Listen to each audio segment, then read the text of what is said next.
ada kejadian seperti yang Anda lihat. Mudah-mudahan polisi segera menangkap pelakunya. Pak, ini saat kejadian memang korban sedang di rumah dinas ya? Iya. Statusnya PNS atau honorer? Dia bidan desa. Bidan desa. Sudah berapa lama Pak bertugas di rumah dinas yang baru Pak? Sudah lumayan lama. Terakhir kondisi bagaimana Pak sekarang Pak? Kondisi Sudah mulai membaik. Doakan saja semoga pelakunya cepat ditangkap. Biar tahu motivasinya apa. imbauan Pak untuk bidan desa Pak atau yang lain dengan adanya kasus seperti ini Pak? Jadi mudah-mudahan tidak terjadilah dengan yang lain. Jangan nanti berpikir semua bidan desa ingin diperkosa, enggak. Jadi kita datang. Mudah-mudahan polisi segera menangkap pelakunya. Siapa? Terima kasih ya. Iya, Pak, makasih. kita kutuk keras ini Pak ya. Teman-teman, maaf.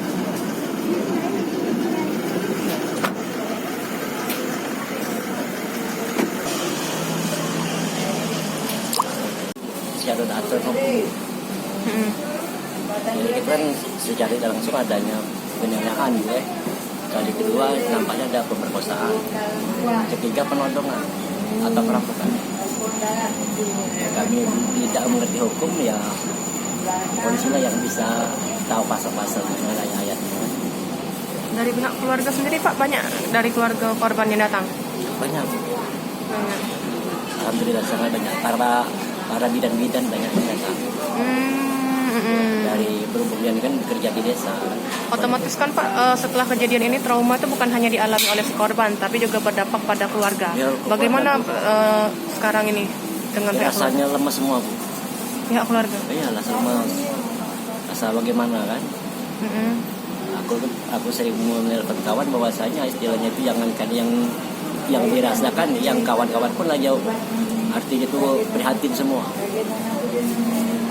Kalau hanya sekedar dirampok itu kan nggak jadi masalah. Yang diperkosa itu yang nggak jadi masalah. Ya itu jadi masalah. Saat ini suami korban sudah ada di Palembang? Ada dan terus menemani korban? Iya. Kemarin pulang dari mana? Itu dari Pekanbaru. Oh, sebelumnya di Pekanbaru. Ya. Kerja apa sih Pak? Bawa kapal. Oh, kapten kapal. Iya, bawa kapten apa ABK. Kerja di kapal lah Pak ya. Untuk nyari sesuatu nasi kan. Ternyata istrinya sudah begitu. Siapa nama kita Pak? Pak Saropa. Siapa Pak? Saropa. Yang pasti ada komunikasi, tapi komunikasinya tuh sedikit gitu. Dia menghindari suara itu terlalu banyak keluar pelaku. Cuman dia ngomong cuma satu yang kata-kata yang keluar dari mulut pelaku. Kamu jangan menjerit. Kalau kamu menjerit, anak kamu saya bunuh. Apa Bu kata-kata pelaku tadi Bu? Itu dari dia ya. Kamu jangan menjerit. Kalau kamu menjerit, anak kamu saya bunuh.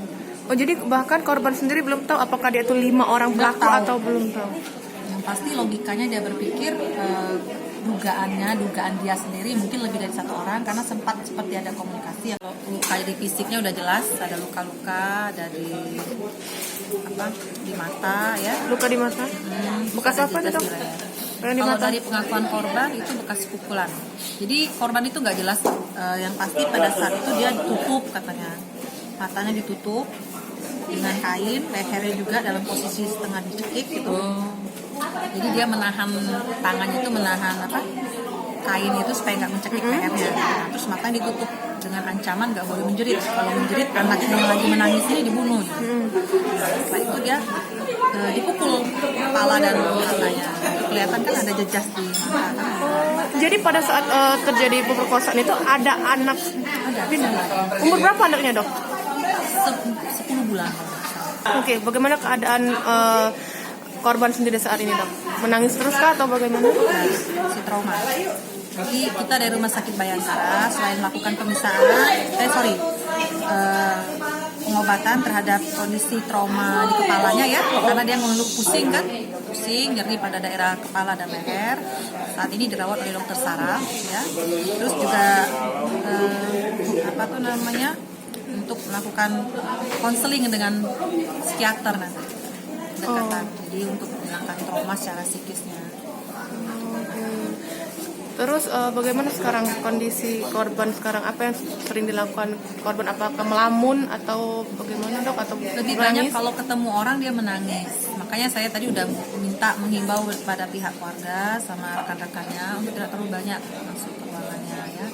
Karena karena ini bukan pasien dengan kondisi sakit biasa. Di sini kan ada kekerasan fisik, psikis. Mungkin fisiknya sudah dikasih obat-obatan penghilang nyeri, usianya bisa berkurang, tapi psikisnya yang masih bisa kita jaga. Nah, kemarin ada kejadian lagi pemerkosaan kepada seorang bidan ya.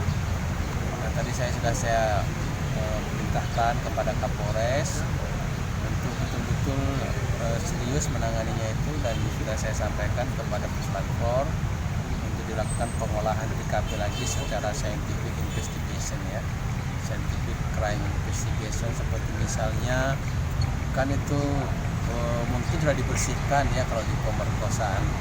Nah, mestinya sebelum itu langsung dilakukan pengambilan bekas-bekas mohon maaf air mani segala macam gitu atau sperma mestinya ya.